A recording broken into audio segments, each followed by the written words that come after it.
কোল থেকে মাথা তুলে নিল বিকেল। অল্প হাসি ফোটালো ঠোঁটের কোণে। একবার চাইল ফোনটার দিকে। বিপ বিপ শব্দে ভাইব্রেট করছে। উঠে এলো।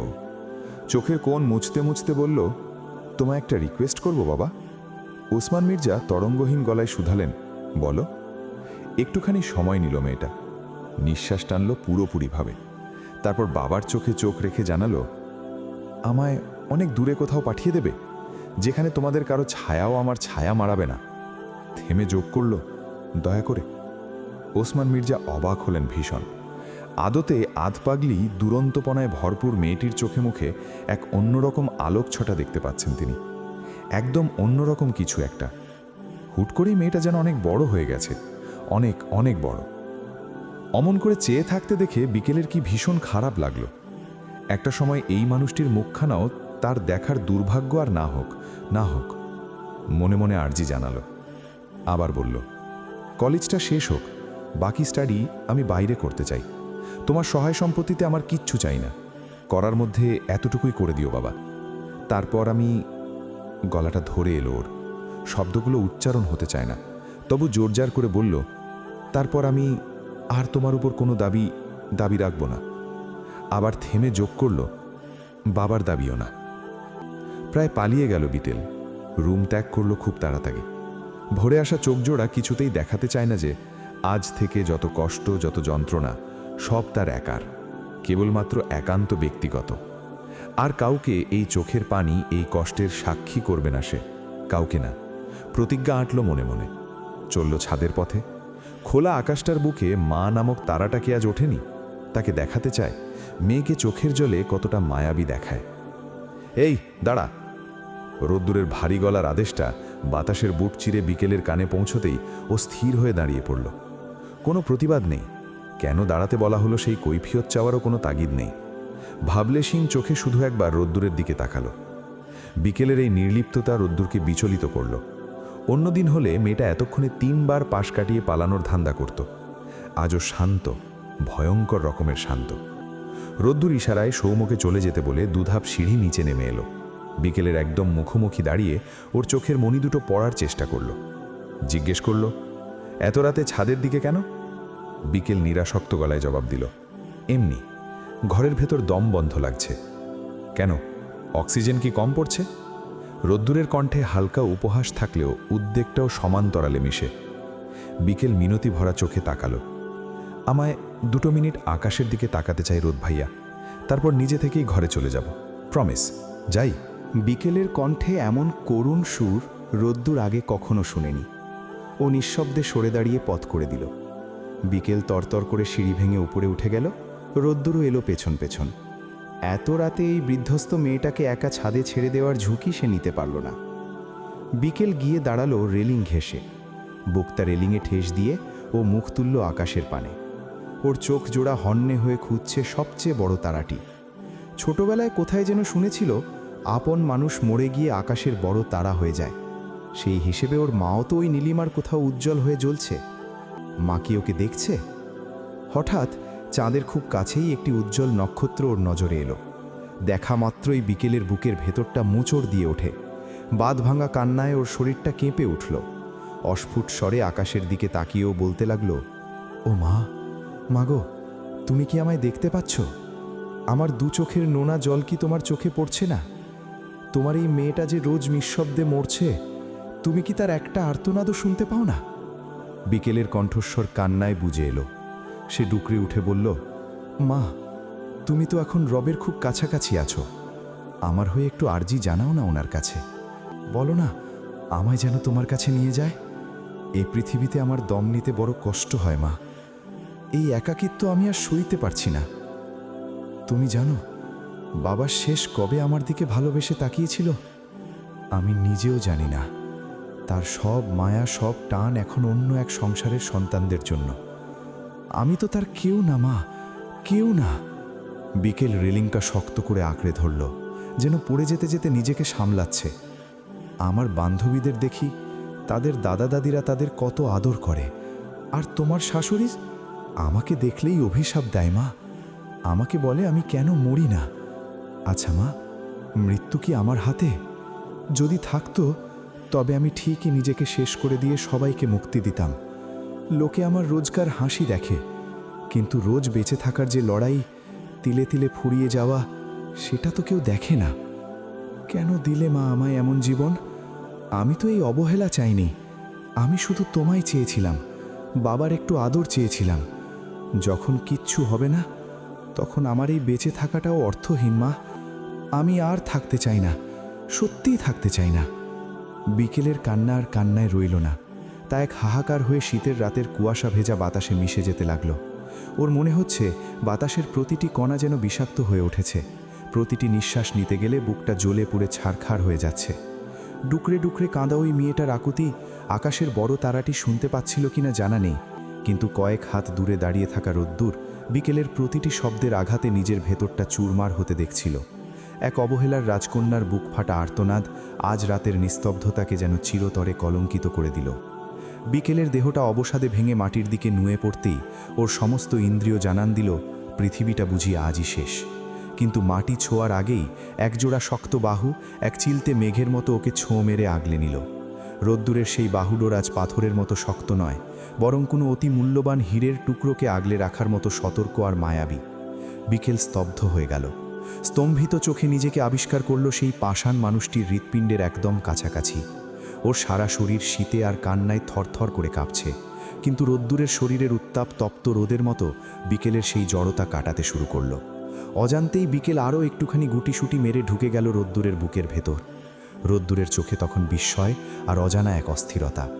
নিচু স্বরে ডাকল, বিকেল, এই মেয়ে, কি হয়েছে তোর? বিকেল নড়ল না। ও শুনতে পাচ্ছে সব, কিন্তু এই মুহূর্তে নীরবতাটুকুই ওর কাছে সবচেয়ে বড় আশ্রয় মনে হলো। রোদ্দুর আবার ব্যাকুল হয়ে ডাকল, বিকেল, কথা বল। আল্লাহ, সারা শরীর তো বরফের মতো ঠান্ডা হয়ে গেছে। বিকেল, ওঠ, ওঠ বাবা। ইস, এ কি অবস্থা! রোদ্দুর ওকে জোর করে দাঁড় করাতে চাইল যখন, বিকেল তখন এক অদ্ভুত কণ্ঠে আকুতি মাখিয়ে বলে উঠল, এভাবে কি আর 2 মিনিট থাকা যায় না? প্রশ্ন নয়, এ যেন এক আজন্ম তৃষ্ণার্থের জল প্রার্থনা। রোদ্দুর থমকে গেল। ওর সেই কর্কশ মেজাজ এক নিমিষেই বিকেলের চোখের জলে ধুয়ে মুছে সাফ হয়ে গেছে। ও আবার নিচু হয়ে বসল, বিকেলকে বুকের মাঝে একদম সেটে নিল। বিকেলের উত্তপ্ত নিঃশ্বাস আর নোনা জল রোদ্দুরের শার্টের বুকটা ভিজিয়ে দিচ্ছে। বিকেল, অতি নরম স্বরে ডাকল। বিকেলের ছোট জবাব, যা জিজ্ঞেস করব সত্যি বলবি তো? বিকেল চুপ। রোদ্দুর আলতো করে বিকেলের এলোমেলো চুলে আঙুল চালিয়ে দিয়ে শুধালো, চাচিকে মিস করছিস খুব? আর চাচা তোকে সময় দেয় না, দাদি এসব আজে বাজে কথা বলে, এগুলো আমায় কেন বলিসনি এতদিন? বিকেল এবারেও কোনো শব্দ করল না। রোদ্দুর ধৈর্য হারালো না, বরং ওর কণ্ঠে এবার ফুটে উঠল এক অন্যরকম বেদনা। নিজেকে এত একা ভাবলি কেন রে? আমরা কি তোর কেউ না? আমাকেও কি পরের লিস্টে ফেলে দিলি? অথচ আমি তোকে... বাকি কথাটুকু রোদ্দুরের গলায় আটকে গেল। বুকের ভেতর হাহাকার করে ওঠা শব্দগুলো সে গিলে ফেলল। হঠাৎই বিকেল মোচড় দিয়ে উঠে বসে রোদ্দুরের চোখের দিকে তাকিয়ে কি যেন এক রহস্য খুঁজল সেকেন্ড কয়েকের জন্য। পরক্ষণেই বাস্তবতায় ফিরে এসে দ্রুত হাতে চুলগুলো হাত খোপায় পেঁচিয়ে নিল। রোদ্দুরের শার্টের কণা দিয়ে চোখ মুছে নিয়ে স্বাভাবিক হওয়ার চেষ্টা করে বলল, নিচে চলো, অনেক ঠান্ডা লাগছে। রোদ্দুর উঠে দাঁড়ালো। ওর স্বরে এবার কিছুটা অভিমান। যাব, কিন্তু তোর থেকে এটা আশা করিনি। কি? বিকেল ভ্রু কুঁচকে তাকালো। আমাকেও তুই আপন ভাবিস না। বিকেল মুখ নিচু করে বিড়বিড় করল, তুমি তো সব সময় আমাকে শুধু বকাই দাও, আর তাতেই পর হয়ে গেলাম? বকা না দিলে কি খুব আপন হতাম? বিকেল নিরুত্তর। রোদ্দুর এবার একটু মজা করার ছলে মাথা নিচু করে ওর মুখের কাছে নিয়ে এলো। কিরে, উত্তর দে, যদি আজ থেকে বকা না দিই তবে কি আমায় আপন লিস্টে প্রমোশন দিবি? বিকেল একটু ভাব দেখিয়ে বলল, ভেবে দেখব। বাপরে, তোর কথা শুনলে মনে হয় আমায় উদ্ধার করছিস। করলামই না হয়, তাতে কি? বিকেলের চোখে মুখে একটু দুষ্টুমির আভা ফুটে উঠেছে। রোদ্দুর ধমক দেওয়ার ভান করে বলল, আমার সঙ্গে একদম ভাব নিতে আসবি না, এক থাপ্পড় খাবি কিন্তু। এই যে দেখলে, পর না হলে কেউ এভাবে মারার হুমকি দেয়, আর সারাক্ষণ শুধু ধমক আর মারামারি। আমায় না মারলে কি তোমার হাত চুলকায় রোদ ভাইয়া? না, অন্য জায়গায় চুলকায়। রোদ্দুর বাঁকা হাসে। বিকেল কৌতূহলী হয়ে জিজ্ঞেস করল, কোথায়? কি নির্লজ্জ মেয়ে, আবার জানতে চাস? কবে যে বড় হবি তুই? বিয়ে হয়ে গেলেই বড় হয়ে যাব। বিকেল ঠুঁ তুলটে বলল। রোদ্দুরের মেজাজ মুহূর্তেই খিটখিটে হয়ে পড়ে। বিয়ে শব্দটা শুনলেই কেন জানি ওর ভালো লাগে না। তবু নিজেকে সামলে নিয়ে প্রশ্ন করল, আচ্ছা কেমন ছেলে বিয়ে করবি শুনি, বল, খুঁজে রাখি আমি। বিকেল আকাশের দিকে তাকিয়ে কয়েক সেকেন্ড ভেবে নিল। তারপর রোদ্দুরকে জ্বালানোর জন্যে বলল, জানি না, তবে তোমার মতো তো একদমই না। রোদ্দুরের চোখের তারায় আগুনের ফুলকি জ্বলে উঠল। বিকেল সেটা দেখেও না দেখার ভান করে চপল পায়ে সিঁড়ি ঘরের দিকে এগিয়ে গেল।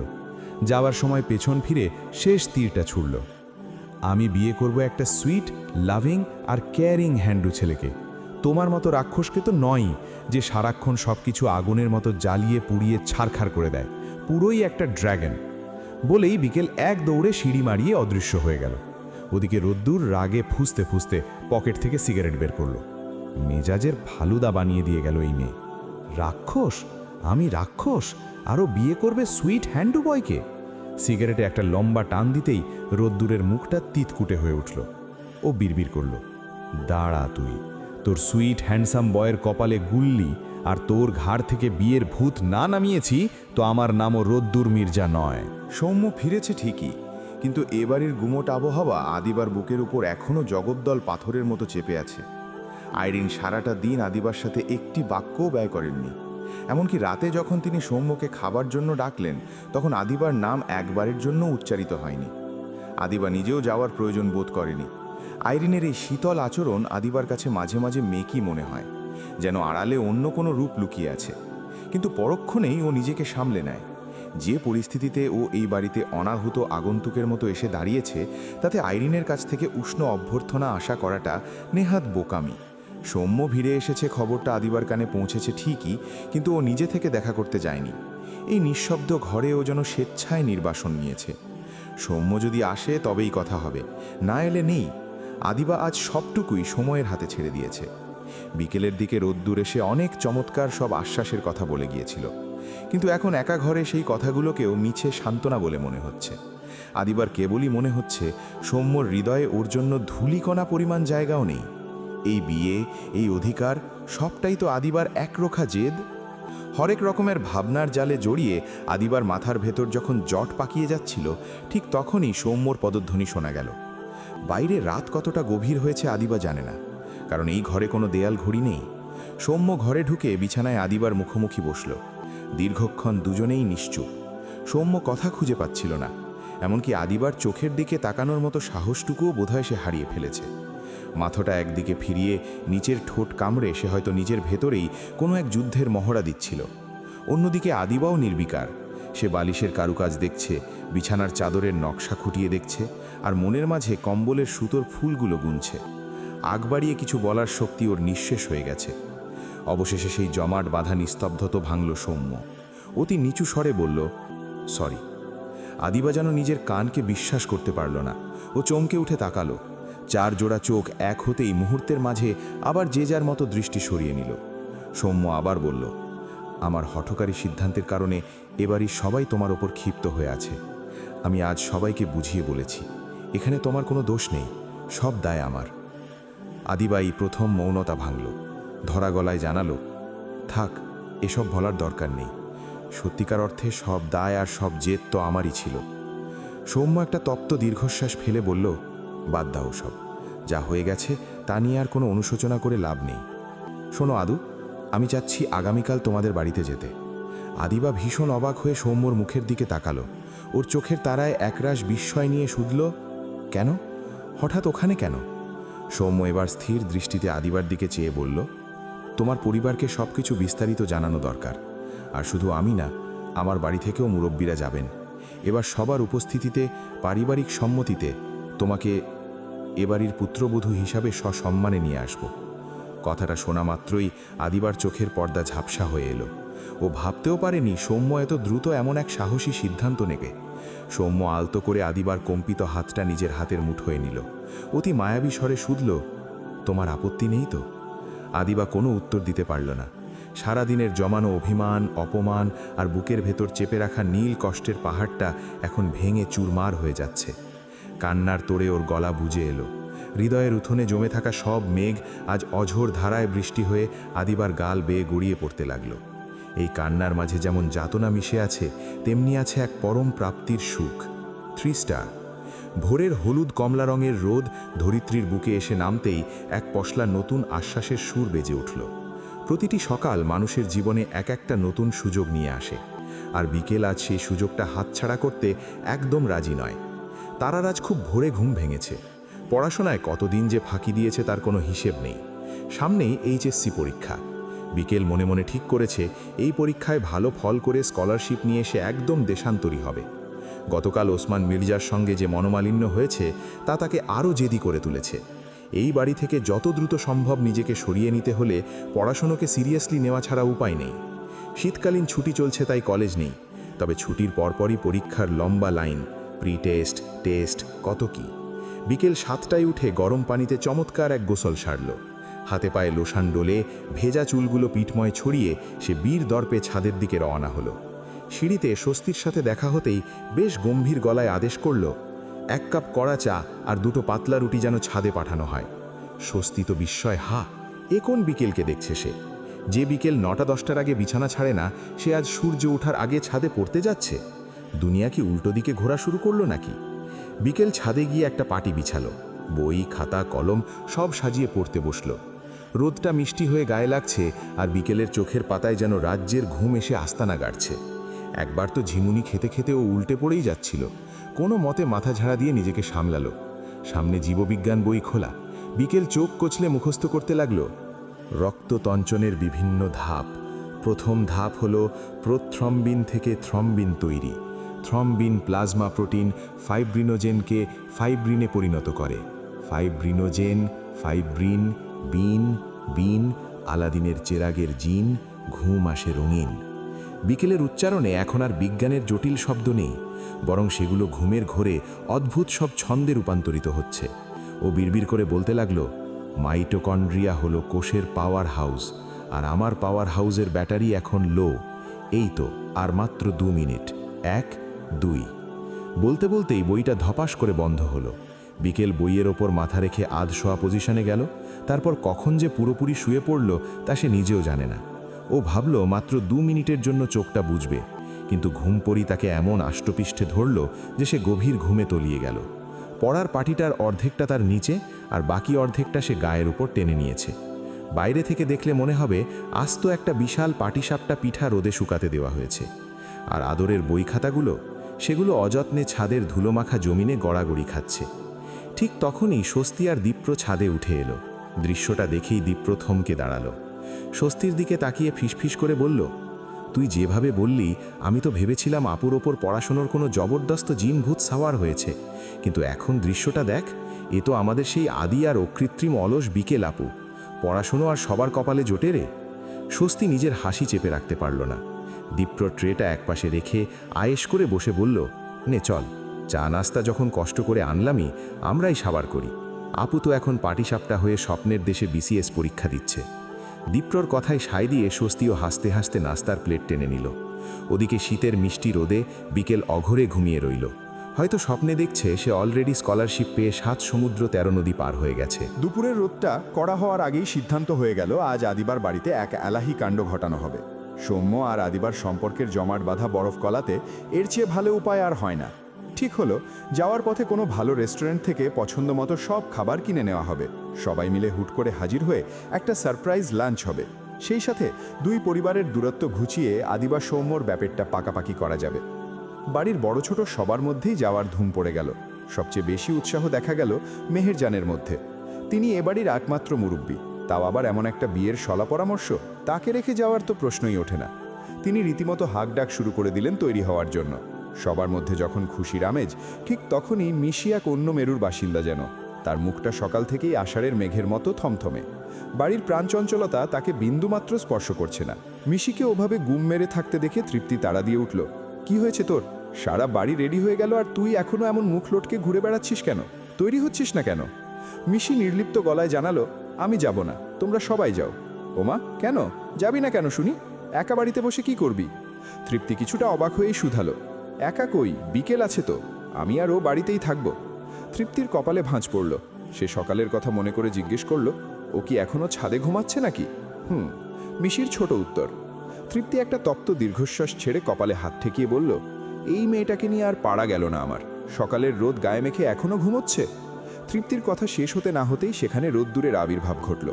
ওর তৈরি হওয়ার পরিপাটি ভাব আর ব্যক্তিত্ব যেন পুরো বারান্দায় ছড়িয়ে পড়েছে। রোদ্দুর ভ্রু উঁচিয়ে গম্ভীরভাবে জানতে চাইল, কি ব্যাপার, বিকেল এখনো ওঠেনি? তৃপ্তি একটু থতমত খেয়ে জানালো, না রোদ ভাইয়া, ও বোধহয় এখনো স্বপ্নের রাজ্যেই আছে। রোদ্দুর ঘড়ির দিকে একবার তাকিয়ে শান্তভাবে বলল, আচ্ছা তোরা সবাই তৈরি হ, আমি ছাদে গিয়ে ওকে তুলে নিয়ে আসছি। তৃপ্তির সঙ্গে সঙ্গে বলে উঠল, আমিও আসছি তোমার সাথে। ওকে তুলে তৈরি করানো মানে 100টা যন্ত্রণা। এটা খুঁজে পায় না, ওটা পায় না, হাজারটা আবদার সামলাতে সামলাতে জান শেষ হয়ে যাবে। রোদ্দুর কোনো প্রতিবাদ করল না। নীরব সম্মতিতে সে লম্বা পা ফেলে ছাদের সিঁড়ির দিকে এগিয়ে গেল।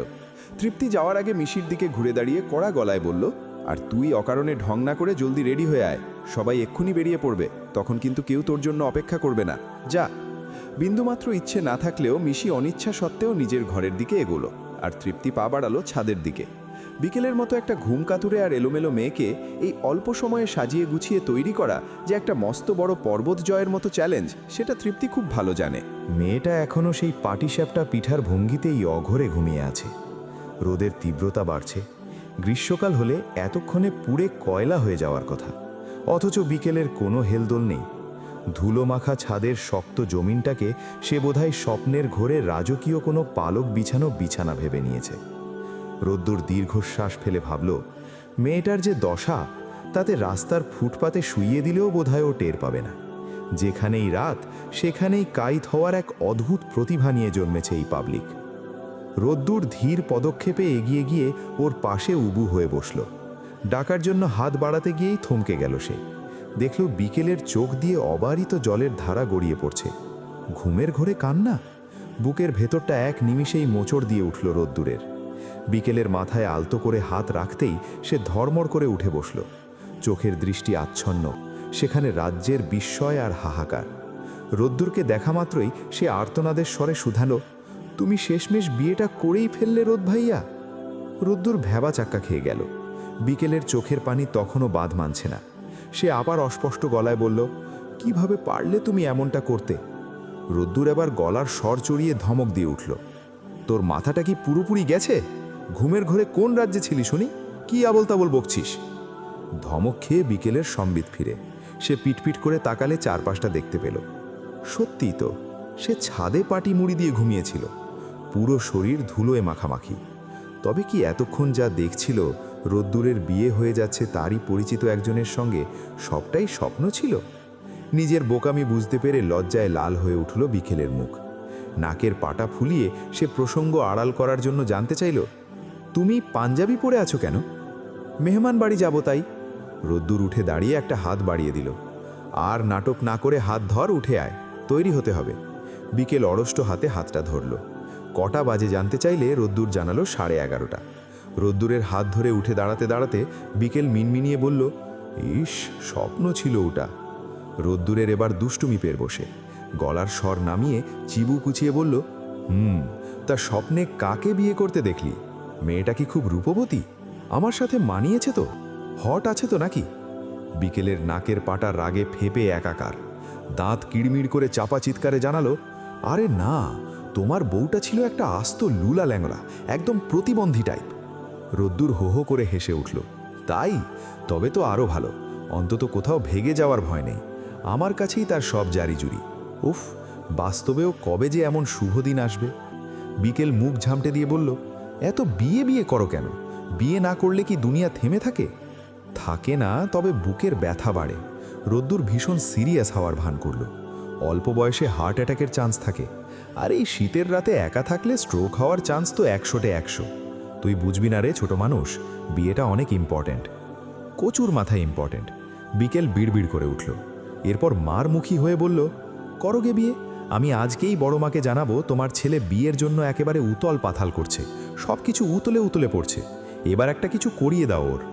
রোদ্দুর এবার আরও ঝুঁকে এলো বিকেলের কানের কাছে। ফিসফিস করে দুষ্টুমি মাখা কণ্ঠে শুধালো, কি উতলে পড়ছে রে? বিকেলের মাথায় যেন রক্ত চড়ে গেল।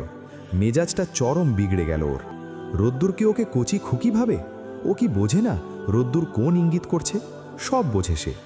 তোমার মাথা, কথা কাটিয়ে পাশ কাটাতে যেতেই রোদ্দুর চট করে ওর হাত টেনে ধরল। হুট করে থমকে যাওয়ায় বিকেলের পা পিছলে পড়ে। টাল সামলাতে না পেরে সে সরাসরি আছড়ে পড়ল রোদ্দুরের ওপর। রোদ্দুর দক্ষ হাতে ওকে লুফে নিল। বিকেলের শরীরটা তখন রোদ্দুরের বাহুডোরে। কপালে ভাঁজ ফেলে বিকেলের চোখের দিকে তাকিয়ে গম্ভীরভাবে বলল, তোর যা অবস্থা তাতে আমি ছাড়া তোর কোনো গতি নেই। হায়রে কপাল আমার।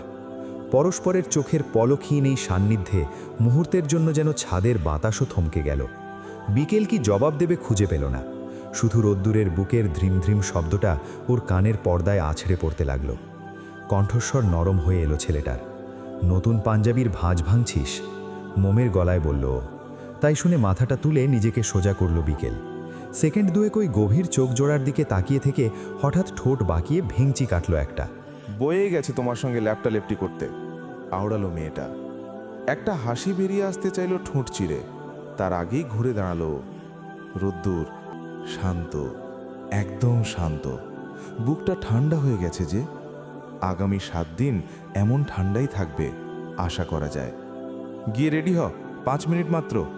অর্ডার দিতেই আবারও একটা ভেঙচি কাটে বিকেল।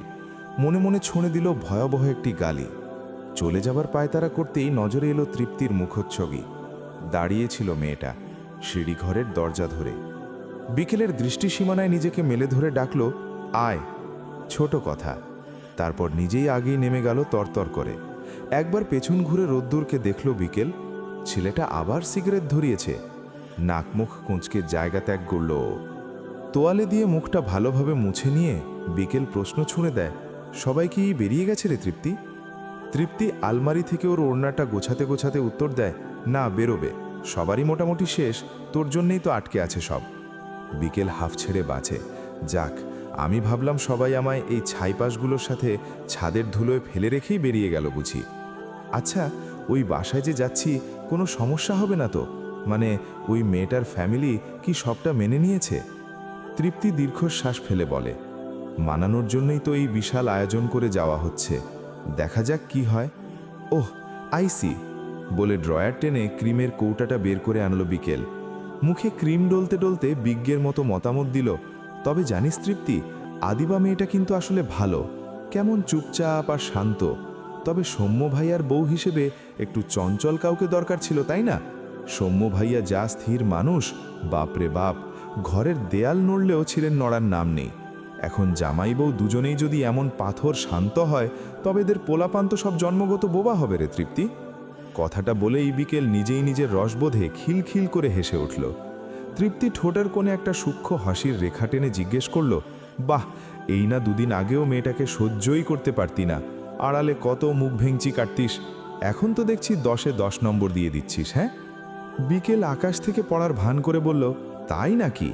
আমি আবার কখন তাকে দেখে মুখ ভেঙচি দিলাম? আমার মতো শান্তশিষ্ট লক্ষ্মী মেয়ে কি কাউকে দেখে এমন অভদ্রতা করতে পারে? ইম্পসিবল। তৃপ্তি এবার হেসেই ফেলল, তাই তো, তুই তো একদম পিওর সোল। আর কি কি বিশেষণ যেন ছিল তোর জন্য, আমার তো মনেই পড়ছে না। বিকেল আয়নায় নিজের ঠোঁটের শেড পরীক্ষা করতে করতে বলল, থাক, আর কষ্ট করে মনে করতে হবে না, এই দেখ তো, এই শেডটা কি আমায় মানাচ্ছে? তৃপ্তি ভালো করে দেখে নিয়ে রায় দিল, একদম না, লিপস্টিকটা মুছে ফেল, হালকা কিছু একটা দে, সবসময় গাঢ় রঙে তোকে মানায় না রে। লিপস্টিকটা টিস্যু পেপার দিয়ে মুছতে মুছতে বিকেল একটু বিরক্তি নিয়ে বলল, আমায় আবার হালকায় মানায় না। তোর কি আসলেই দেখার মতো চোখ আছে? নেই? বিকেল চোখ বড় বড় করে তাকালো।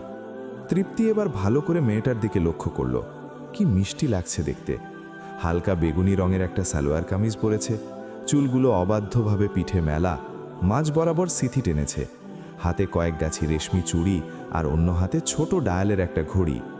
সাজগোজ বলতে তেমন কিছুই নেই, অথচ চেহারায় কি এক অদ্ভুত মায়া খেলা করছে। তবুও বিকেলের সাজে কিছু একটা অসম্পূর্ণ রয়ে গেছে। কিন্তু কি? সে উঠে গিয়ে খুঁজে একটা টিপের পাতা বের করল। ছোট্ট একটা কালো টিপ বিকেলের কপালের ঠিক মাঝখানে বসিয়ে দিয়ে 2 হাতে ওর মুখটা ধরল তৃপ্তি। মুগ্ধ হয়ে বলল, তোকে খুব সুন্দর লাগছে রে বিকেল, মাশাল্লাহ। বিকেল হঠাৎ এই প্রশংসায় একটু কুকড়ে গেল, লাজুক স্বরে বলল, যা। সে মুখ ঘুরিয়ে নিতে চাইলে তৃপ্তি ওকে শক্ত করে ধরে পুনরায় নিজের মুখোমুখি করল। বড় বোনের মতো পরম মমতায় বলল, এই স্নিগ্ধ সৌন্দর্যের মতোই তোর জীবনটাও একদিন মায়ায় ভরে উঠুক। খুব সুন্দর হোক তোর প্রতিটি দিন। বিকেল একটু অপ্রস্তুত হয়ে শুধালো, হঠাৎ এভাবে বলছিস কেন রে? তৃপ্তি রহস্যময়ী হেসে কথা ঘুরিয়ে নিল, এমনি। সব শেষ তো, চল এবার নিচে নামি। বিকেল তৃপ্তির সাধারণ সাজের দিকে তাকিয়ে বলল, তুই কি এভাবেই যাবি? কেন, ভিখারি দেখাচ্ছে? না, তবে একটু সাজগোজ করতি যদি। প্রয়োজন নেই, আমায় আর কে দেখবে? তৃপ্তির গলায় এক ধরনের নির্লিপ্ততা। বিকেল ফোঁস করে বলল, বারে, আমায় বুঝি দেখার খুব লোক আছে? আছেই তো। স্বর নিচু করে তৃপ্তি বিড়বিড় করে হেসে। বিকেল কিছু বুঝতে ওঠার আগেই সে তাড়া দিল, চল, এখন সবাই নিচে অপেক্ষা করে আছে। দেরি হলে রোদ ভাইয়া কিন্তু আস্ত রাখবে না কাউকে। ড্রেসিং টেবিলের ওপর থেকে কালো ছোট ব্যাগটা নিতে নিতে দৌড়ে চলল বিকেল। চল। বাড়ির সামনে রীতিমতো রণক্ষেত্র, সবাই তৈরি। এখন প্রশ্ন হলো, কে কার কোলে বসবে আর কে কোন গাড়িতে জায়গা পাবে। রোদ্দুর এসব হট্টগোলের মধ্যে নিজের জগৎ আলাদা করে নিয়েছে। তার চোখ জোড়া গাঢ় হয়ে আটকে আছে বিকেলের ওপর। মেয়েকার একপাশের চুল কানের পেছনে গোজা, আর অবাধ্য বাকি চুলগুলো শীতের হাওয়ায় বিকেলের নাকে মুখে হুটোপুটি খাচ্ছে। একবার নাক ছুঁয়ে যাচ্ছে তো পরক্ষণেই ঠোঁটে গিয়ে লুটিয়ে পড়ছে। দেখে রোদ্দুরের বুকের বাঁ দিকে হিংসে দাউ দাউ করে আগুন জ্বলছে। মনে মনে ভাবল, ইস, ওই চুলের জায়গায় যদি আমি থাকতে পারতাম। নিজের অবান্তর চিন্তা ঢাকতে রোদ্দুর কৃত্রিমভাবে খুক খুক করে কাশল। বিকেল ফিরে তাকালো, এক ভ্রু উঁচিয়ে ইশারায় জানতে চাইল, সমস্যা কি? গলায় কি কোলা ব্যাং ঢুকছে? রোদ্দুর মাথা নেড়ে জানালো, না, কোনো সমস্যা নেই। বিকেলও সময় নষ্ট না করে চোখ ফিরিয়ে স্বস্তির সাথে ফিসফাস আড্ডায় মত্ত হলো। রোদ্দুরের মনে হলো তার গলা শুকিয়ে কাঠ। এক কলস পানি না খেলে এখনই বোধহয় ফিট হয়ে পড়ে যাবে। যদিও সে জানে এই পানি তার মনের ভেতরে সাহারা মরুভূমি ভেজাতে পারবে না কিছুতেই। এমন সময় দাদি মেহেরজান কুইন ভিক্টোরিয়ার মতো রাজকীয় ভঙ্গিতে এগিয়ে এলেন। রোদ্দুরকে আদেশ দিলেন, দাদু ভাই, তুমি তৃপ্তিরে নিয়ে বাইকে আহো, আমরা বাকি বেবাগডি লটবহর লইয়া গাড়ির চড়ি। রোদ্দুর একটু ভ্যাবাচাকা খেল। সাধারণত সবাই জানে সে বাইকে একলা রাজত্ব করতে পছন্দ করে, কিন্তু অবাক হওয়ার পারদ আরও বাড়ল যখন দেখল তৃপ্তিও মুখ বুজে রোদ্দুরের বাইকের দিকে এগিয়ে আসছে। পেছনে বিকেল, মিশি আর স্বস্তি এমনভাবে দাঁড়িয়ে আছে যেন চিড়িয়াখানায় নতুন কোনো প্রাণী দেখছে তারা। সবার চোখে মুখেই একরাশ বিস্ময়তা। রোদ্দুর গলায় আটকে থাকা কথাগুলো কেশে বাইরে বের করে নিল। বাইকে চেপে বসে হেলমেটটা মাথায় গলাতে গলাতে হঠাৎ বাজখাই গলায় ডাকলো, বিকেল। বিকেল একটু নড়ে চড়ে উঠল ঠিকই, কিন্তু উত্তর দিল না। রোদ্দুর আবারও ডাকলো, এই মেয়ে, কানে তুলো গুজিছিস? মিশি কনুই দিয়ে গুঁতো মারল, ভাইয়া ডাকে। বিকেল যন্ত্রের মতো রোদ্দুরের কাছে এগিয়ে গেল। এবার মেহেরজানের চোখ দিয়ে বিষ উপচে পড়ছে। রোদ্দুর কাউকে তোয়াক্কা না করে বাইকের হ্যান্ডেলে ঝোলানো বাড়তি হেলমেটটা হাতে নিল। উপস্থিত সবাইকে শক দিয়ে সে নিজে ঝুঁকে বিকেলের মাথায় হেলমেট পরিয়ে দিতে শুরু করলো। দৃশ্যটা দেখে সবার চোয়াল মেঝেতে পড়ে যাওয়ার দশা। বিকেল তো তোতলাতে শুরু করলো পুরো দমে। কি করছো রোদ ভাইয়া? তৃপ্তি আপুকে না নেওয়ার কথা? একদম চুপ, বাইকে উঠে বস, আমরা একসাথেই যাচ্ছি। বাকিরা সবাই গোষ্ঠীশুদ্ধ গাড়িতে আসুক। রোদ্দুরের গম্ভীর কণ্ঠে প্রতিবাদের কোনো জায়গা নেই। মেহেরজান হার মানতে নারাজ। তিনি দরাজ হয়ে বললেন, কিন্তু দাদু ভাই, আমি কইছিলাম তৃপ্তিরে নিতে।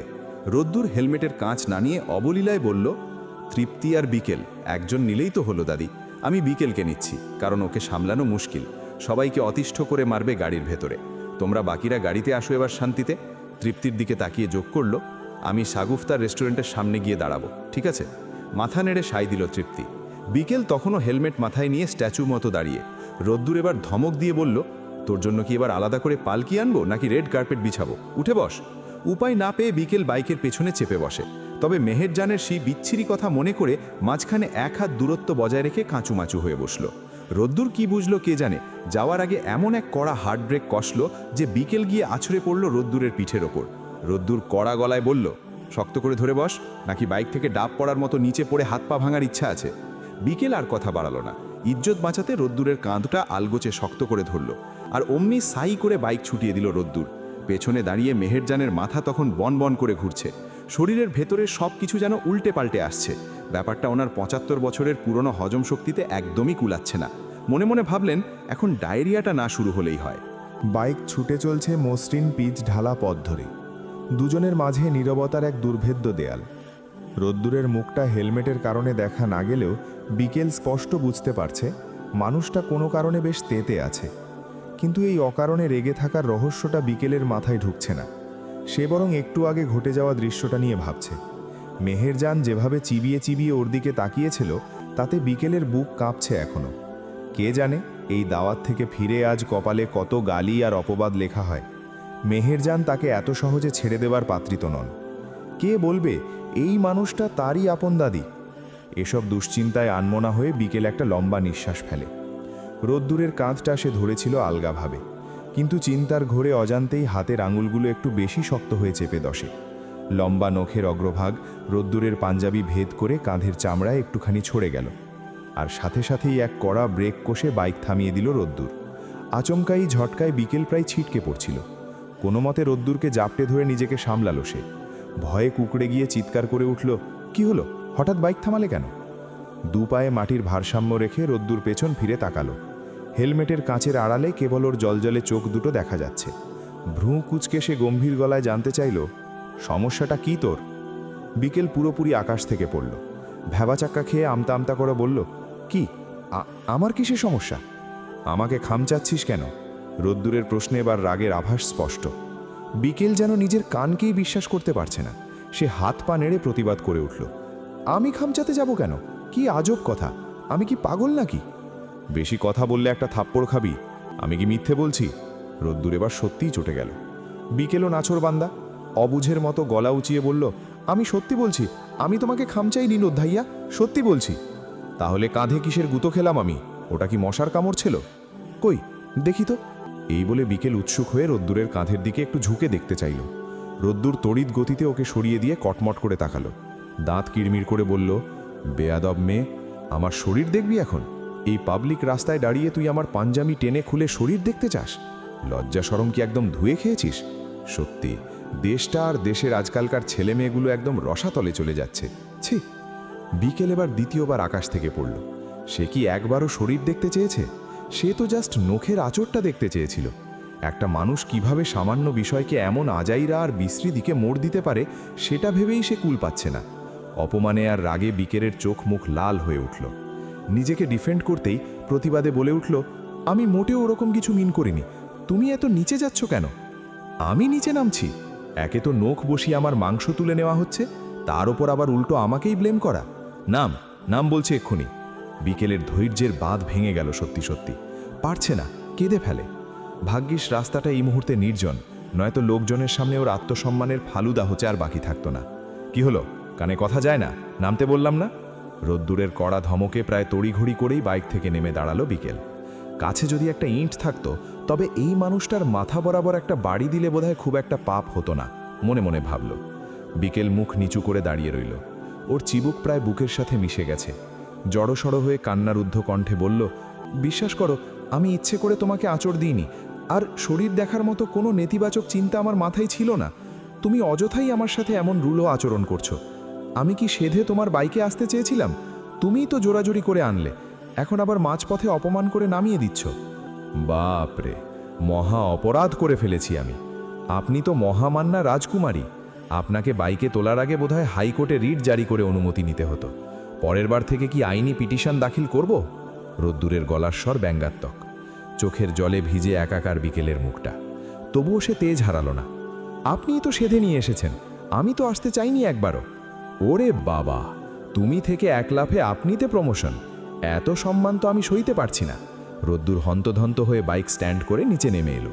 বিকেলের সামনে দাঁড়িয়ে নাটকীয় ভঙ্গিতে বলল, সরি ম্যাডাম, আপনাকে অপমান করে আমি তো হিমালয় সমান অপরাধ করেছি। শাস্তি হিসেবে কি চান? মগজে দুটো গুলি ঢুকিয়ে দেবেন নাকি সরাসরি ক্রসফায়ারে পাঠাবেন? তুমি অকারণে সিন ক্রিয়েট করছো কেন রোদ ভাইয়া? বিকেল এবার মুখ তুলে সরাসরি তাকালো। ওর ভেজা চোখ দুটো টলটল করছে। রোদ্দুর সেই অভিমানী মুখটার দিকে এক পলক দেখে নিজের গলাটা একটু পরিষ্কার করে নেয়। গম্ভীর স্বরে শুধল, প্রতিবাদ? তাই প্রতিবাদী কণ্ঠস্বরটা তখন কোথায় থাকে রে? সব তেজ কি কেবল আমার বেলাতেই তামা থাকে? বিকেল অবাক হয়ে তাকালো। মানে? রোদ্দুর বাইকের সিটে হেলান দিয়ে আড়মোড়া ভাঙার ভঙ্গিতে নিজের হাতের আঙুলগুলো মটমট করে ফুটালো। তারপর স্থির দৃষ্টিতে বিকেলের দিকে চেয়ে বলল, তোর এই লড়াকু মেজাজটা সবসময় থাকে না কেন? যারা তোকে নিয়ে আজেবাজে কথা বলে, তোকে ছোট করে, তাদের সামনে কেন তুই পাথরের মতো নির্বাক হয়ে যাস? আমার বেলায় তো বেশ গলা উঁচু করে জবাব দিচ্ছিস, তাদের বেলা কেন সুর নিচু হয়ে আসে? কেন নিজেকে ডিফেন্ড করতে পারিস না? বিকেল বুঝতে পারল মানুষটা আসলে কোন ক্ষতের কথা বলছে। ও উত্তর দিল না, কেবল ফ্যাল ফ্যাল করে রোদ্দুরের মুখ পানে চেয়ে রইল। রোদ্দুর সেই স্তব্ধতার সুযোগ নিয়ে আরও একটু কাছে এগিয়ে আসে, কণ্ঠস্বর খাদে নামিয়ে বলে, কে কি বলল সেটা বড় কথা নয় বিকেল, ফ্যাক্ট হলো তুই জানিস যে তুই সঠিক।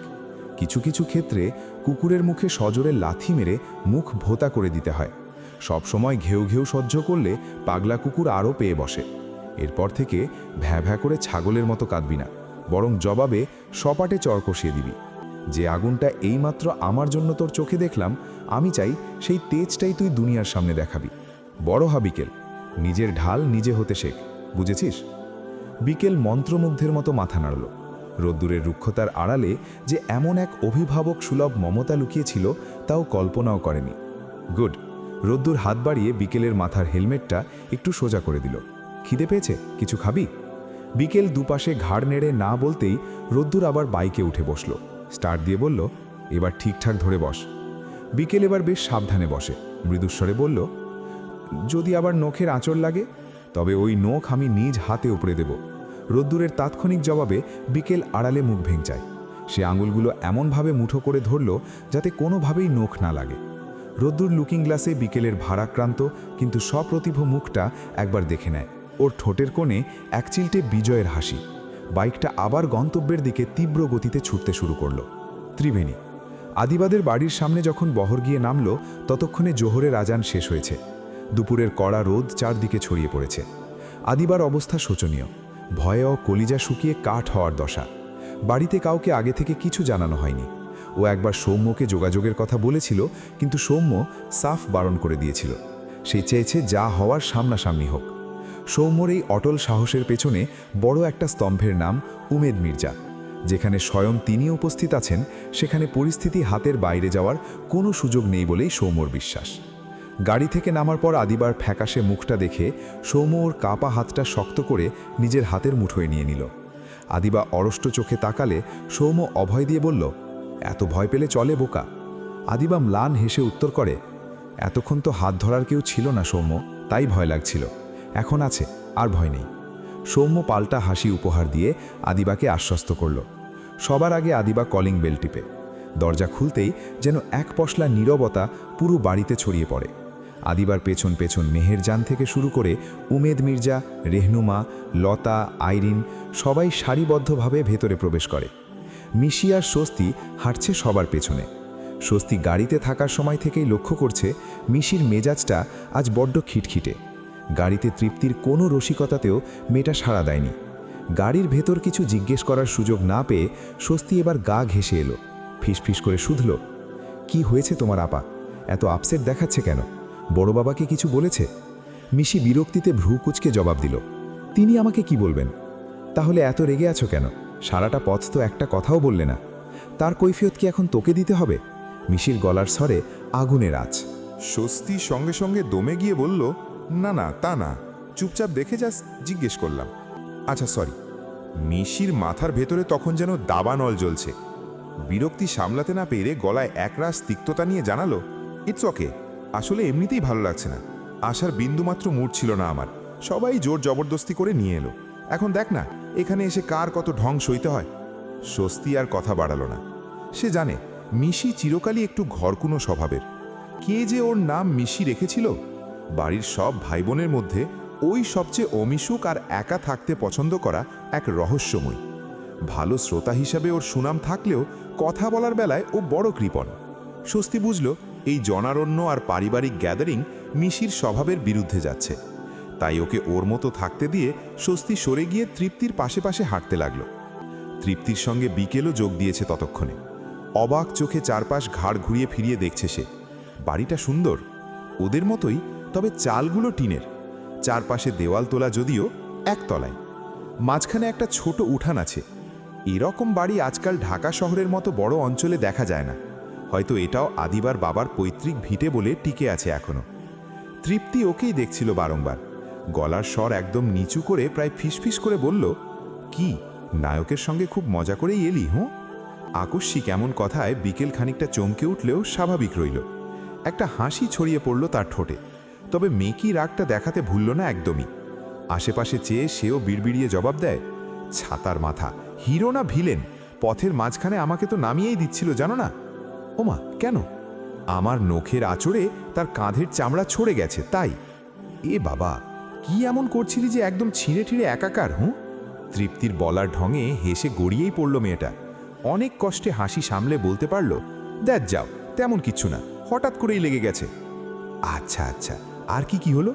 কিচ্ছু না। সত্যি?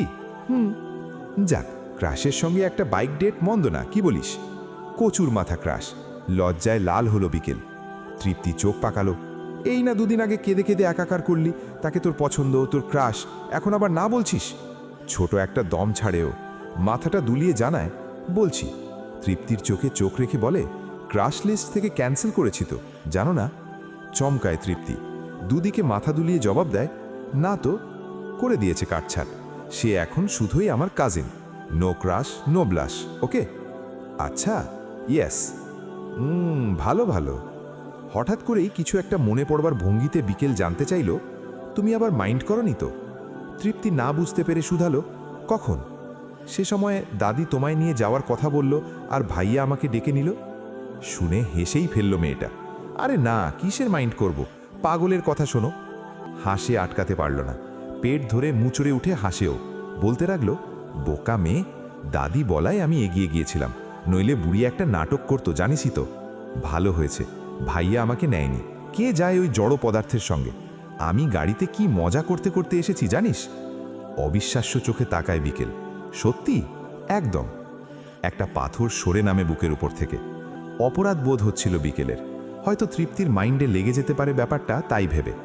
যাক, তৃপ্তি আসলে অমন মেয়েই না যে ওর মাইন্ডে লাগবে, তাও এ তো ছোট ছোট সব ঘটনা। এই জন্যেই তো এটা ওর বেস্ট ফ্রেন্ড। গলায় হাত গলিয়ে জড়িয়ে ধরে বিকেল। তৃপ্তি হৈ হৈ করে ওঠে চাপা গলায়, আরে ছাড় ছাড়, মেহমান বাড়ি আছি, ভুলে গেছিস? বিকেল ছাড়ে না, কিছু একটা বলতে নিবে, কিন্তু তার আগেই ভেসে আসা চিৎকারে সবাই নিজেদের জগৎ থেকে প্রায় ছিটকে বেরিয়ে সামনে তাকালো। আদিবাকে ধরে একজন মরা কান্না জুড়ে দিয়েছে। এই মহিলাটা কে? জানা গেল একটু পরেই। আদিবাও কাঁদছে হু হু করে। কোনো অভিমান বা চাপা কষ্ট ছিল মেয়েটার মনেও।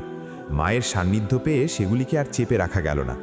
মমতায় ভরা বুকের পাড়ে আছড়ে পড়ল এক অবাধ্য ঢেউয়ের ন্যায়, কেঁদে চলল মরিয়া হয়ে। এমন কান্না দেখে উপস্থিত সকলেই একদম স্তব্ধ হয়ে গেল, স্থির হয়ে দাঁড়িয়ে রইল। উমেদ মির্জার একটু উসখুস লাগছে। মনে হচ্ছে সৌম্যের পাগলামিতে সাই দেওয়া বিরাট বড় বোকামি হয়ে দাঁড়িয়েছে। কী বা করতেন তিনি? রোদ্দুর এমনভাবে এসে চেয়ে বসল, যেতেই হবে। সৌম্যও তো তার সন্তান, তাকে নিয়ে তার আকাশ ছোঁয়া স্বপ্ন আশা, সেসব পূরণের জন্য হলেও ছেলের মন রাখা দরকারি। আদিবার মা মেয়ের গায়ে মাথায় হাত বুলিয়ে দিচ্ছেন আর উদ্ভ্রান্তের মতো বিলাপ করে চলেছেন। তুই কোথায় গেছিলি রে মা? আমাকে একলা ফেলে রেখে কই চলে গেছিলি? আমি যে কতটা ভয় পেয়েছিলাম তা কি একবারও ভেবেছিস? আমার তো মনে হচ্ছিল তুই আর কোনো দিন ফিরবি না। আমি আমার আদু মাকে আর কখনো চোখের সামনে দেখতে পাবো না। আমাকে ফেলে এত বড় সিদ্ধান্ত তুই নিলি কেমন করে রে মা? পাষাণ মেয়ে আমার, একবারও কি এই অভাগী মায়ের কথা তোর মনে পড়ল না? আদিবা মায়ের কোল জাপটে ধরে ডুকরে কেঁদে উঠল। ভাঙা গলায় সে বলতে লাগলো, মনে পড়েছে মা, তোমাকে আমি ভুলবো কি করে? তুমি আমার জন্মদাত্রী, তোমাকে প্রতিটা মুহূর্ত মিস করেছি। এই বাড়ি থেকে বেরিয়ে আসার পরই বুঝতে পেরেছি মায়ের মতো আপন আর কেউ হয় না। সত্যিই কেউ হয় না মা। নিজের দহন জ্বালায় পুড়ে যাওয়া মায়ের বিধ্বস্ত হৃদয়কে শান্ত করার আপ্রাণ চেষ্টায় কথাগুলো কোনো মতে উগড়ে দিল। কিন্তু মায়ের হাহাকার তাতে একটুও শান্ত হলো না, বরং কান্নার রোল আরও জোরালো হয়ে উঠল। ভদ্রমহিলা নড়বড়ে কণ্ঠে ভাঙা স্বরে বলতে লাগলেন, তাহলে কেন চলে গিয়েছিলি মা? তোকে না পেয়ে আমার যে কি দশা হয়েছিল তা জানিস? আমি তো তোকে এক নজর দেখার আশাই ছেড়ে দিয়েছিলাম রে। আল্লাহ আমার ডাক শুনেছেন, এই কলিজা চেরা আর্তনার তিনি কবুল করেছেন বলেই আজ তোকে ফিরে পেয়েছি। আর কোথাও যাস না মা, আমার কোল খালি করে আর যাস না। তুই আমার একমাত্র মেয়ে, কত কষ্টে 10 মাস 10 দিন গর্ভে ধারণ করে তোকে জন্ম দিয়েছিলাম। তোকে দেখার পর আমার সব কষ্ট স্বস্তি হয়ে ফিরে এসেছিল। সেই মুখটা দেখা থেকে আমাকে আর বঞ্চিত করিস না রে মা, করিস না। মা, আম্মু! আদিবা হঠাৎ চিৎকার করে উঠল। ভদ্রমহিলা আর ছুঁইতে পারলেন না। শোক আর স্বস্তির আতিশয্যে মেয়ের কোলের উপরেই ঢলে পড়লেন। জ্ঞান হারানোর ঠিক আগের মুহূর্তেও তিনি আদিবাকে এমন শক্ত করে আঁকড়ে ধরে রইলেন যেন হাত ফসকালেই এই আদরের ধন আবার কোনো কুয়াশায় হারিয়ে যাবে। আদিবা একা সামলাতে পারছিল না। দেখে সৌম্য দ্রুত এগিয়ে এলো সাহায্যের জন্য। কিন্তু সে হাত বাড়ানোর আগেই ঘরের ভেতর থেকে এক ভরাট ও বাজখাই কণ্ঠস্বর থমকে দিল সবাইকে। সম্পর্কের বিচারে যিনি জন্মদাতা পিতা, তিনি ঘরের এক কোণে পাথর হয়ে দাঁড়িয়েছিলেন। এবার আদেশ ও তাচ্ছিল্যের সুরে গর্জে উঠলেন, তোমাকে ধরতে হবে না আসিফ। ডাক দেওয়ার সাথে সাথেই এক হ্যাংলা পাতলা যুবক ঝড়ের বেগে ছুটে এলো। জি চাচাজি, বলতে বলতেই সে আদিবার কোল থেকে প্রায় ছোঁয়া মেরে অচেতন ভদ্রমহিলাকে তুলে নিল। উপস্থিত সবাই অবাক হয়ে তাকিয়ে রইল। দেখতে রোগাটে হয়ে কি হবে, আসিফের গায়ে যেন অসুরের শক্তি। সে পলকহীনভাবে নিথর মানুষটিকে কোলে তুলে নিয়ে ভেতরের ঘরের দিকে রওনা হলো। আদিবা লক্ষ্য করল, ভেতরের পর্দার আড়াল থেকে কৌতূহলী চোখে অনেকেই উঁকি দিচ্ছে। এদের কেউ তার চাচি, কেউ বুয়া, আবার কেউ ভাই বোন। তাদের চোখের চাহনিতে বিস্ময় আর ভর্ৎসনা যেন মিলেমিশে একাকার হয়ে আছে। মাথা নিচু করতেই সৌমের কণ্ঠস্বর ভেসে এলো কর্ণকুহরে, ছেলেটাকে? আদিবা উত্তর দেবার জন্য মুখ খোলার আগেই আবারও সেই পাথুরে স্বরটি নড়ে উঠল গম্ভীর ভঙ্গিতে, এ বাড়ির ছেলে। তারপর প্রায় গটগট পায়ে এগিয়ে এসে উমেদ মির্জার মুখোমুখি হলেন তিনি। মেয়ের দিকেও ফিরে তাকালেন না, এমন মারমুখ ভঙ্গি। উমেদ মির্জা হাত বাড়িয়ে দিলেন হ্যান্ডশেকের খাতিরে। পরিস্থিতি ভীষণ বিব্রতকর। তার নিজের মন মেজাজও তীক্ষ্ণ হয়ে উঠেছে, কিন্তু প্রকাশিত করলেন না। রোদ্দুরের কাছে এইটুকু বুঝিয়ে দিতে যান, ছেলে মেয়ের আবদার রক্ষার্থে তিনি সব কিছু করতে পারেন, সব কিছু। আদিবার বাবা আশফাকুল রহমান আতিথেয়তার ধার দিয়েও গেলেন না।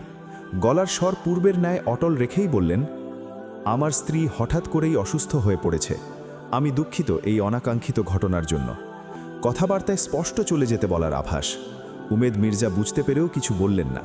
অপমানটা নীরবে হজম করে নিতে নিতে শুধু একবার চোখাচোখি রোদ্দুরের চেহারাটা দেখে নিলেন। ছেলেও তার শান্ত ভঙ্গিতে এদিকেই চেয়ে।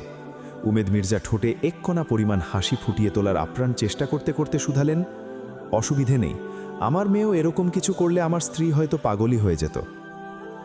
আমার স্ত্রীর তার মেয়ের প্রতি একটু বেশি আদর ভালোবাসা। বলেছিলাম, এই অতিরিক্ত ভালোবাসা না একদিন কাল হয়ে দাঁড়ায়। যাই হোক, আপনারা এত কষ্ট করে এসেছেন। না না, কষ্টের কি আছে, আমার বোনপু আমার ছেলের মতোই, আমি ওকে ছেলে হিসেবেই দেখে এসেছি। তারপর সৌম্যর দিকে তাকিয়ে ডাকলেন, এদিকে আয়। জড়সড় পায়ে সৌম্য এগিয়ে আসতেই উমেদ মির্জা ওর একটা হাত চেপে ধরে বললেন, এটা আমার বোনের বড় ছেলে সৌম্য আহসান, ওর সঙ্গেই আপনার মেয়ে। বাকিটুকু শেষ করবার আগেই আশফাকুর রহমান হাত ইশারায় তাকে থামতে বাধ্য করলেন। গম্ভীর কণ্ঠে জানালেন, আমি জানি আমার মেয়ের সঙ্গে এই ছেলের সম্পর্কের কথা আমি আগে থেকেই জানতাম। ওর সঙ্গে যে পালিয়ে গিয়ে আপনার বাড়িতে জায়গা করে নিয়েছে তাও জানি।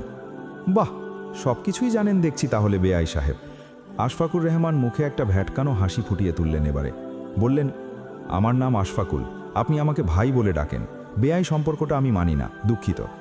উপস্থিত সকলেই চুপ, এমনকি উমেদ মির্জাও। আদিবার চোখ জোড়া ছলছল করে ওঠে। সে বাবার দিকে তাকিয়ে আছে নিশ্চল দৃষ্টিতে। জানা ছিল বাবা তার পাথর মানব, কিন্তু এতগুলো মানুষের সামনেও যে নিজের দম্ভ খানিক কমবে না তা কল্পনাতেও ভাবেনি মেয়েটা। আশফাকুর রহমান আবার বলে উঠলেন, আমার মেয়েকে আমি চিনি। আপনার বোনের পুত্রের উস্কানিতেই সে যে এত বড় একটা কাণ্ড ঘটিয়েছে তাও জানি, আর তাই আমি আমার মেয়েকে মাফ করে দিয়েছি। কিন্তু এই সম্পর্ক মানা আমার পক্ষে সম্ভব নয়। যদি সে আমার নামটা তার পরিচয়ের সঙ্গে এর পরেও জুড়ে রাখতে চায়, তবে এই সম্পর্ক ভেঙেই ফিরে আসতে হবে। আর যদি চায় আমার চেয়েও দামি এই 2 দিনের হওয়া সম্পর্ক, তবে তাকে আপনারা নিয়ে ফিরে যান। আমার বিন্দুমাত্র মতামত নেই। উমেদ মির্জা এ পর্যায়ে বললেন, সবই বুঝলাম, কিন্তু আপনার জানায় ভুল আছে সামান্য। আমার বোনের পুত্র আপনার মেয়েকে উস্কায়নি, বরং আপনার মেয়েই ব্ল্যাকমেল করে।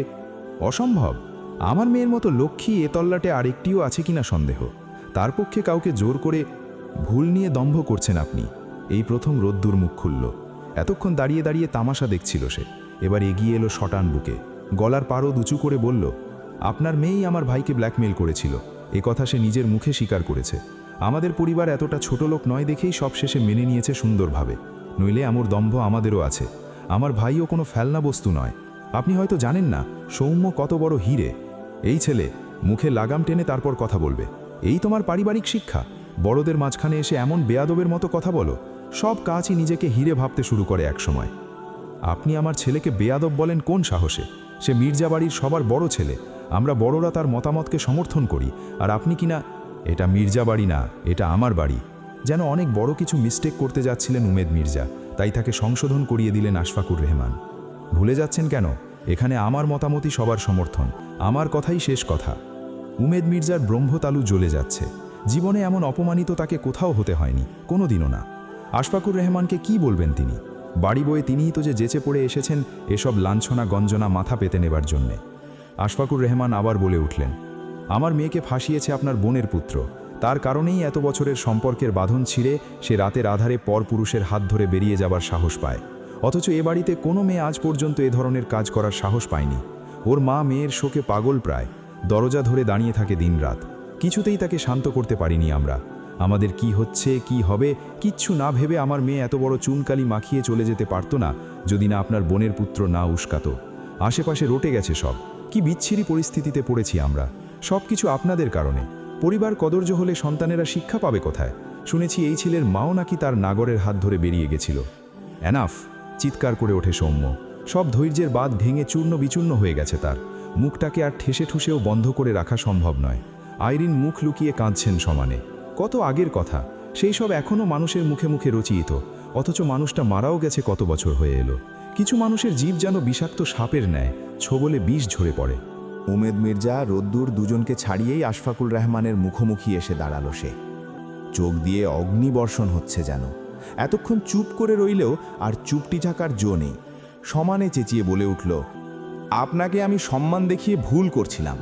আপনার মতো মানুষের আসলে সম্মান দেওয়া নয়, সপাটে চর বসানো উচিত গাল বরাবর। এই ছেলে একদম চুপ, একদম চুপ। আমি ভদ্র ছেলে, আমি শান্ত, আমি কখনো কারো বিপরীতে দাঁড়িয়ে কথা বলতে স্বাচ্ছন্দ্য বোধ করি না বলে আমায় বা আমার পরিবারকে যা কিছু তাই বলা যায়? আপনার সাহস হয় কি করে আমাকে মাকে এসবের ভেতর টেনে নিয়ে আসার? আপনি কি জানেন আপনার মেয়ে আমাকে ব্ল্যাকমেইল করেই বিয়েটা করিয়েছিল? হ্যাঁ, আমিও ওকে পছন্দ করি, কিন্তু আমি চাইনি এভাবে সবটা হোক। বরং ও ব্যর্থ ছিল আপনাদের থেকে সময় নিতে, আপনাদের কাছে আমাকে বা আমার পরিবারকে দাঁড়া করানোর সুযোগ দিতে। তবু আমি ওর মুখের দিকে তাকিয়ে ও যেভাবে যা চেয়েছে করে গিয়েছি। যদি না করতাম না, ওই মেয়েটা লাশ হতো সেদিন, লাশ। বিষটা হাতের মুঠেই গোজা ছিল। বুঝতে পারছেন আপনি? বুঝতে পারছেন কি? সৌমের এমন হুঙ্কারের রূপ কেউ দেখেনি এই জন্মে, কেউ না, আইরিনও নয়। বরাবরই শান্ত, চুপচাপ, সরল মনের ছেলে ভেবে আসা সন্তানের ভেতরও যে একটা সুপ্ত আগ্নেয়গিরি লুকিয়ে আজ নিজের চোখে দেখে বিস্মিত না হয়ে পারলেন না তিনি। হাঁ করে চেয়ে আছেন কেবল সৌমের মুখ পানে। একই অবস্থা আদিবারও। জলে টলমল চোখে সৌমেকে দেখছে সে। এ কোন সৌমে? এই সৌমেকে কি সে ভালোবেসেছিল? উঠে এগিয়ে আসে মেয়েটা একটু একটু করে। সৌমে তখনও বলে চলেছে, আপনি আমায় যা বলার বলেন, আমি মাথা পেতে নেব, কিন্তু আমার পরিবারকে বলার উপেক্ষা রাখেন না। আমার মা কারো হাত ধরে বেরিয়ে যায়নি, সে ভালোবেসেছিল। ওই শব্দটা অবশ্য আপনার মতো অশিক্ষিত মানুষ কি বুঝবে? আপনার কেবল পরিবার আর মেয়েকে নিয়ে যত দেমাগ, দম্ভ, অথচ ওসবের এক চুল পরিমাণ দাম তারা আদতে মন থেকে দেয় কিনা কখনো জিজ্ঞেস করিয়েন। যেই মেয়ের জন্য আপনি আমার মা পর্যন্ত গেলেন না, ওই মেয়েই আপনার প্রতি এক আকাশসম অভিযোগ জমা করে রেখেছে। আপনার মানসিক অত্যাচার, আপনার অবিচার, আপনার মুখের ভাষা, সব কিছুই আমাকে বলে বলে তার প্রতি আরও দুর্বল করে তুলেছিল। আমার পরিবারকে কদর্য বলবার আগে আপনি নিজে কি পরিমাণ নোংরা একটা মানুষ সেটা স্বীকার করুন। চোখ সরিয়ে বিস্ময়ে হাঁ হয়ে থাকা আদিবার মুখ পানে চাইল সৌমে। জানতে চাইল, তুমি কি আমার স্ত্রী হয়ে থাকতে চাও? আশফাকুল রহমান নিজেও মেয়ের দিকে ঘুরে চাইলেন। তার চোখ জোড়া রাগে জলজল করে জ্বলছে। যদি পারতেন এক্ষুনি ভস্ম করে দিতেন সব কিছু। তার বাড়ি এসে তাকেই এত কুৎসিত সব কথা বলা। তিনিও জানতে চাইলেন মেয়ের কাছে, জন্ম দিয়েছি আমি, ওই যে তোর মা তোর শোকে মরে যাওয়ার অবস্থায় পড়ে। যদি এই বাড়ি থেকে আজ তোর এক পাও বাইরে যায়, তবে মনে রাখিস, আমি বা তোর মা মরে গেলেও তুই লাশ দেখার অধিকার পাবি না। আল্লাহর কসম। বজ্রাহত হলো আদিবা। একবার বাবার দিকে চাইছে, একবার স্বামীর দিকে, বলা বাহুল্য সেই মানুষটির দিকে যার চোখে একটা গোটা স্বপ্নের মতো জগৎ দেখতে পেয়েছে মেয়েটা। সময় গড়াচ্ছে। উপস্থিত সকলেই থমথমে, কেউ আগ বাড়িয়ে একটা শব্দও করছে না, কেউ না। এখানে সম্পর্কটা যাদের, তারাই ঠিক করুক, সুতো জুড়বে না ছেড়ে ফেলবে। নিরুত্তর চেয়ে রইল মেয়েটা। দু চোখের নোনা জলে ভেসে যাচ্ছে চোখের কোল, গালের কার্নিশ জমছে আপেল খাজের থুতনিতে। কেউ যেন দেখছেই না কি পাড় ভাঙা অসহ্য যন্ত্রণায় নীল হয়ে উঠছে ও। বরং দুজনের কাছেই রাগটা সমান তালে গুরুত্বপূর্ণ। সৌমের জায়গায় সে ঠিক, আশফাকুল রহমানের জায়গায় তিনি ঠিক। ঠিক নয় কেবল ভালোবাসাটা, এ যেন ঘোরতর অপরাধ হে মূল্যকের। উত্তর পেয়ে গেল সৌমে। কিছু একটা ভেবে নিল নিজে থেকেই। ঘাড় ফিরিয়ে উমেদ মির্জার দিকে তাকালো। তিনি দেখলেন কি অস্বাভাবিক লাল হয়ে রাঙানো চোখ দুটি। ভাঙা গলায় বহু কষ্টে উচ্চারণ করল ছেলেটা, চলো বাড়ি ফিরব। আদিবার হৃদয় কেঁপে উঠল ওইটুকুতেই। উমেদ মির্জা একবার রোদ্দুরের দিকে চাইলেন, সেও চুপচাপ। বাকি সবাই অবাক, হতবিহ্বল, কারো মুখে রা নেই। শেষ একটা চেষ্টা চালাতেই উমেদ মির্জা বলতে নিলেন, ভাই আপনি যদি একবার। তার আগেই হাত উঁচু করে থামিয়ে দেওয়া হলো। তাকে অনুরোধ কিংবা অনুনয় কোনোটাই শেষ করতে পারলেন না তিনি। আশফাকুল রহমান ভীষণ রূঢ় স্বরে বললেন, দয়া করে চলে যান। আমার মেয়ের মান সম্মান নিয়ে আপনার বাড়ির ছেলে অনেক খেলল, আপনি আর খেলবেন না। তালাকনামা পাঠিয়ে দেওয়া হবে।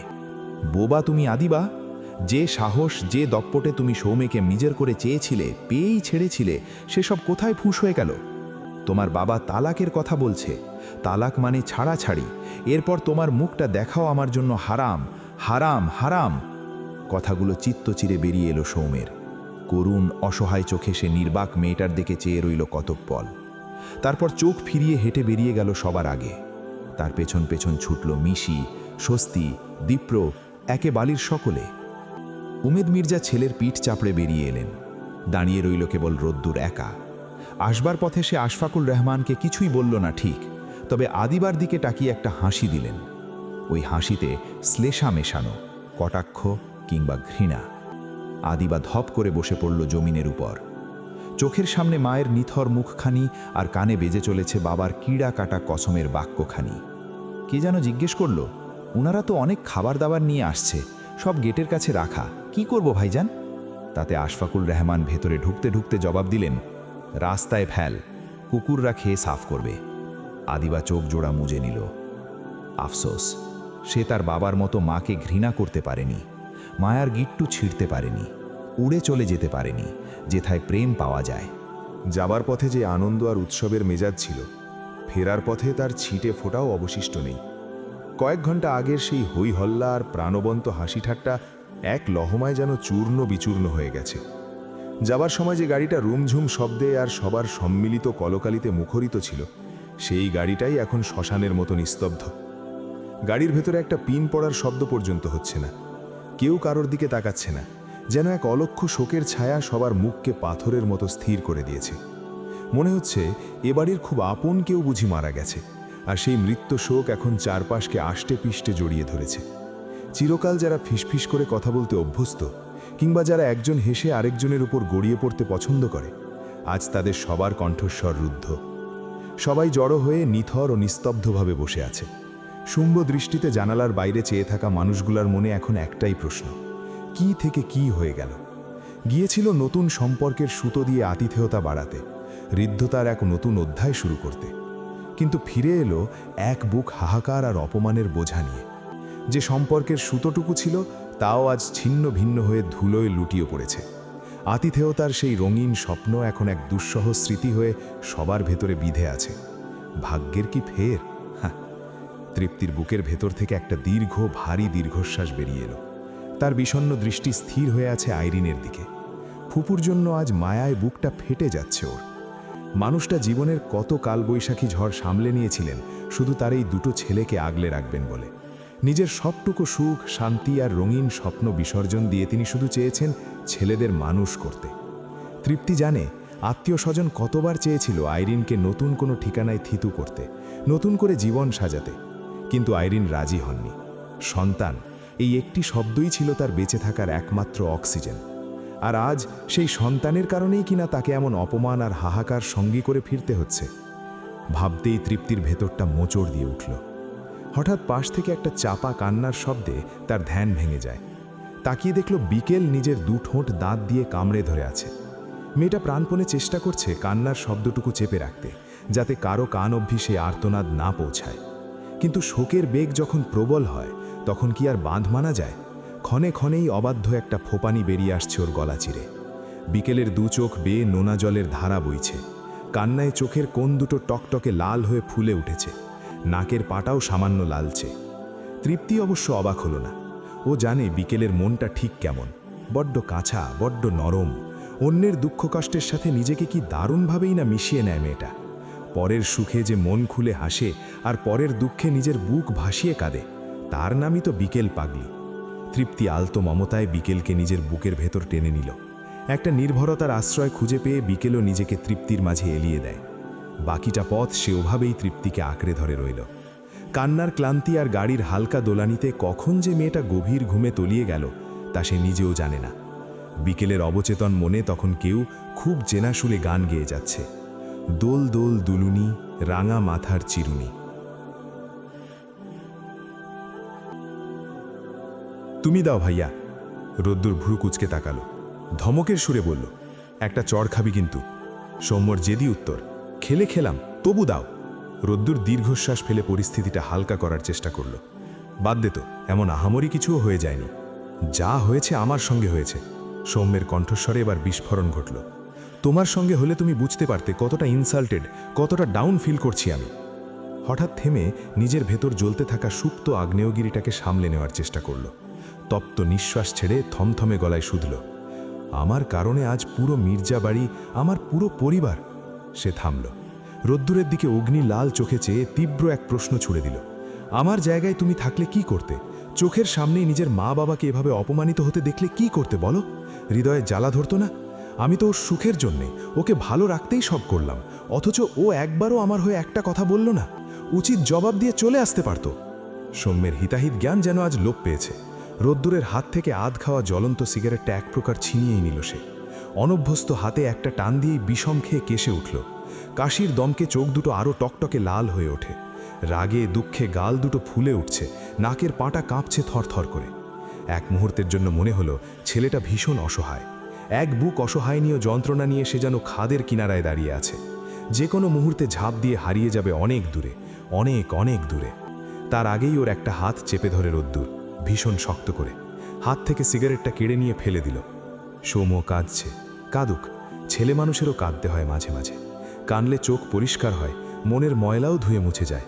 এই মুহূর্তে যে পাহাড় চেপে আছে ওর ছোট্ট হৃদয়টায়, সেটাকে নড়বড়ে করতে হবে, নইলে বেঁচে থাকা বড় দুঃসাধ্য হয়ে উঠবে ওর জন্য। আর ওই পাহাড়টাকে নড়বড়ে করতে হতে কান্নার গুরুত্ব অপরিসীম। ওরা দাঁড়িয়ে আছে বেরিবাজের নির্জন এক রাস্তার পাশে। আশেপাশে কোনো দোকানপাটের কোলাহল নেই। সামনের বিশাল জলরাশি ধীর লয়ে বয়ে চলছে, যার বুকে দুপুরের রোদের আভা পড়ে হীরের কুচির মতো চিকচিক করছে জল। সেই শান্ত জলরাশির ঠিক বিপরীতেই রাস্তার ব্যস্ততা। পেছন দিয়ে সাঁই সাঁই শব্দে দ্রুত বেগে ছুটে চলছে একের পর এক যানবাহন। সেই শব্দের তোড়ে যেন সৌম্যের বুকের ভিতরের হাহাকারকে আরও প্রকট করে তুলছে।